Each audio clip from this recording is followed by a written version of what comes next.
I'm here just to provide a quick insight into the nature of the COVID-19 disease that is spreading globally at this moment. In the news media, we're being hyped with a lot of information about the aggressive nature of this disease and specifically that it is a fatal disease. Well, I'm here to try to alleviate some of that issue because it's not really a true insight of what is going on.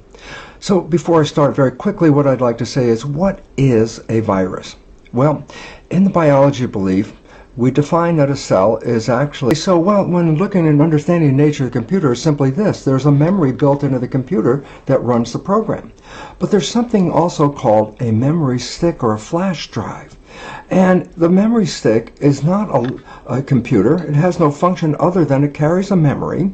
And when it plugs into the cell, the virus, or the memory stick in this case, puts its program into the computer, and the memory stick program can take over the function of this computer. So what is a virus? Well, the virus is the equivalent of this memory stick. It has no life, it has no metabolism, it's just a protein capsule containing genetic programs that when infecting your cell will take over the function of that cell and cause the replication of the virus. So, what's the issue with this year's coronavirus? And the answer is range every year in the flu from simple sniffles or sneezing to actual death. So every year, 0.1% of those in care, and those people who have health compromising issues in their life that influence their immune system. So it's not the general population that goes to the lethal end of the flu. Most of the population just has symptoms that might be very simple through a respiratory issue. Well, why is this new virus such a problem? And the answer is this. In the annual flu viruses, these are the same viruses that come around every year and are altered from one year to the next by a slight mutation, which then makes them more infective than they were in a previous year. So the significance is conventional flu viruses have been running around in the human population for decades. And so most of us have built up some immunity to characteristics of these flu viruses, so that even a mutated virus that will show up next year for the next year's flu will have cross-reactivity with viruses we've already dealt with. So we can alleviate the symptoms of flu by having immunological memory of previous flu infections. What's different in this one is the coronavirus that is now affecting the human population has never been in the human population before, so none of us have any pre-existing immunity to this particular virus. Point, we're all susceptible to getting the virus and having the flu.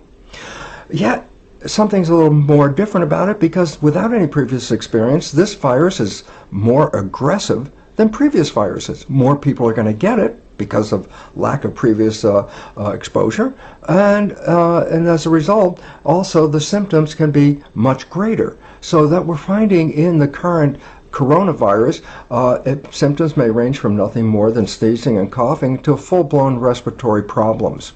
Now, the important part is this: yes, there's always a population that will succumb to this virus. Every year it's 0.1%. This year it's going to be a little bit higher. Why? Because there are still people in that same cohort that will get the virus, but have a worse response because of no previous exposure to this virus. So yeah, who are the people that will die from this virus? Well, they're essentially the same group of people that die every year from the same kind of flu virus, and that is those that are elderly and under hospital care or nursing care, and those whose immune systems are already compromised. Point is very simple. We're all going to essentially get this virus because we hadn't had it before. A few percent are going to have very serious respiratory issues, but let me stop right there for this point, because those respiratory issues from the coronavirus are easily treatable by the medical profession. Using ventilators and respiratory drugs, we can handle them. Then the ones who die are still the same group, the same cohort of the immunologically compromised individuals. So for the average person, we will get a flu, no doubt about it. Will we die from that flu? Not if we take care of ourselves, no. So an important insight is this: while we all will be liable to getting the infection, the severity of that infection depends on the health of our immune system. So I said, well, what does that entail us to do? And I say, well, number one, take care of your health. Eat healthy, natural, organic foods to support your biology. Take vitamin supplements, and especially vitamin C, which is very effective in helping with infections. And more importantly is stop worrying, because worrying causes stress, and stress releases stress hormones into the body. And the simple fact is this: stress hormones shut down the immune system in an effort to really take the energy of the body and get it ready for fight or flight, running from that proverbial saber-toothed tiger. So basically it says this: stress hormones are released into the body, shut down all functions not necessary in running away from a threat. And I say, well, that includes the immune system. I go, absolutely. And in fact, stress hormones even used therapeutically to shut down the immune system. When doctors are going to transplant an organ into a person, the recipient of the foreign organ is given stress hormones before the operation. This actually inhibits their immune system, so when the graft is made, the recipient's immune system isn't so aggressive in fighting that graft. So stress hormones are therapeutically used to shut down the immune system. And yet, when we start to hear the news and the fears and the threats that are keeping bombarding us from the media, we're naturally starting to release stress hormones. And as we release these stress hormones, we compromise our own health. So a very important insight into this thing is this: it is not lethal for almost the entire population, a small percent of the population. And in fact, it looks like right now, less than 1% of the population is going to be affected by this in a sense of dying, mortality. So my message is very clear and very simple.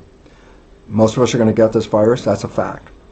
Do we have to have extreme problems with this virus? I say no. If we take care of ourselves, as I said, take care of your physiology and your consciousness. Be happy. Stop focusing on the fear, which is self-creating the stress hormones. And more importantly, recognize this: there are many alternative complementary health providers that can help us keep strong and keep our immune system operating. I would actually understand the best thing to do is to go see your chiropractor, your acupuncturist, your naturopath, your massage therapist. All of these modalities are really helping bring health and harmony to the body. And the more health and harmony we bring into the body, the less the symptoms will affect us. So, simple conclusion: if your health is compromised, then do everything possible to protect yourself from getting an infection. But if you're like the vast majority of the population, take care of yourself. Take care of your loved ones. And in fact, take care of the people in your community.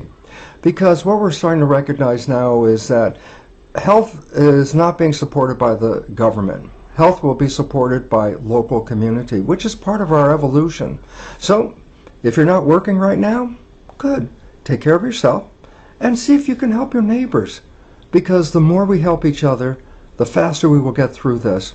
And the symptomology will be greatly reduced. And as we know, from China and South Korea, whose infections have almost stopped at this point, that this epidemic will come to an end very soon. So, take care of yourself, take care of your health, see your complementary practitioner to ensure you're running really in best form of all, take care of your loved ones, take care of your community, and in the end, we will all get through this, and we'll all make it, and we'll see each other in a much healthier light in the very near future.